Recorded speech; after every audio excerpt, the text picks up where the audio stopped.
SK하이닉스 오늘 이번 주 주봉을 한번 보면요, 저가가 마이너스 2.9%, 고가가 7.31%, 통합 한 10% 정도 상승을 한 거거든요.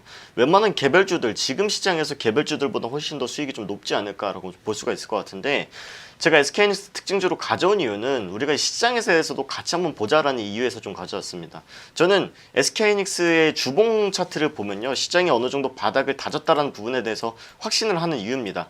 지금 어떻게 보면은 쌍바닥을 형성을 했는데, 지금 바닥이 직전 저점보다는 높게 형성이 됐기 때문에 그래도 더 내려갈 구간은 없구나라고 확인을 해주고 있는 상황이지 않을까라고 좀 볼 수가 있을 것 같아요.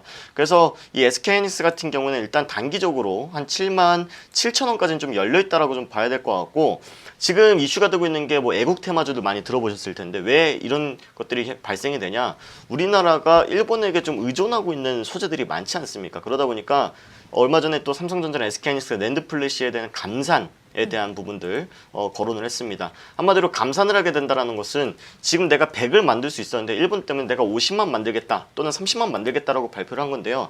이게 한참 잘 나가고 있을 때면은 사실 악재인데, 얘네들은 지금 공급 과잉 때문에 반도체 가격이 반토막이 났었잖아요. 지금 제가 다나와 통해서 한번 보여드릴 텐데, 우리가 메모리 반도체, 낸드 플래시랑 D램 두 가지를 보시면 됩니다. 근데 낸드 플래시 쪽에서 먼저 감산을 하겠다라는 얘기를 나왔으니까 SSD에 대한 가격 추이를 먼저 좀 보시면 돼요. 지금 다나와라는 홈페이지에서 SSD라고 치시면은 아무거나 쳐보시면 됩니다. 마이크론도 이제 미국의 마이크론 테크놀로지 메모리 반도체 기업이고, 삼성전자 걸 한번 눌러보겠습니다.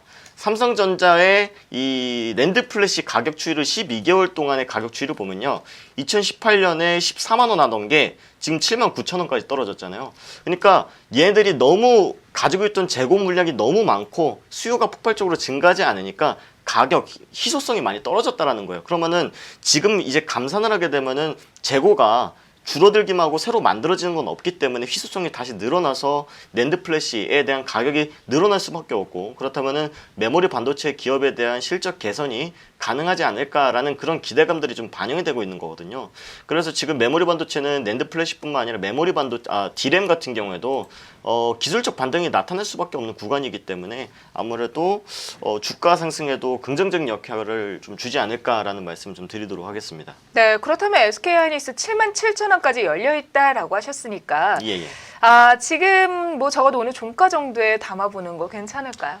충분히 가능하다라고 좀 보는데, 자, 오늘 갭 상승에서 시작을 했습니다. 저는 이제 갭 상승한 종목들은 웬만하면은 개별주들은 뭐 15% 시작해서 뭐 상한가로 마감한 종목들도 많지만, 대형주잖아요. 대형주 같은 경우에는 좀 보수적으로 매매할 필요가 있습니다. 오늘 매수하신다라고 해도 입질 매매 정도만, 내가 예를 들어서 100만 원어치 사실래 했으면은 한 50만 원어치만 사시고, 만약 다음 날에 이 갭을 메우러 내려온다라고 했을 때 나머지 50만큼 사신다 그러면은 7만 7천 원은 충분히 갈 수 있다라는 의견까지 드리도록 하겠습니다. 네, 그런데 이런 말씀 들으면 조금 더 기다렸다가 그냥 사는 게 낫잖아요 싶은 생각도 드는데, 안 올 수도 있으니까 말씀하시는 거죠? 어떻게 보면은 올라갈 수도 있다 내려갈 수도 상당히 애매한 부분인데, 자, 주식 투자 같은 경우에는요, 예측의 분야가 아닙니다. 우리는 주식 투자는 저는 관찰의 분야라고 생각을 하거든요.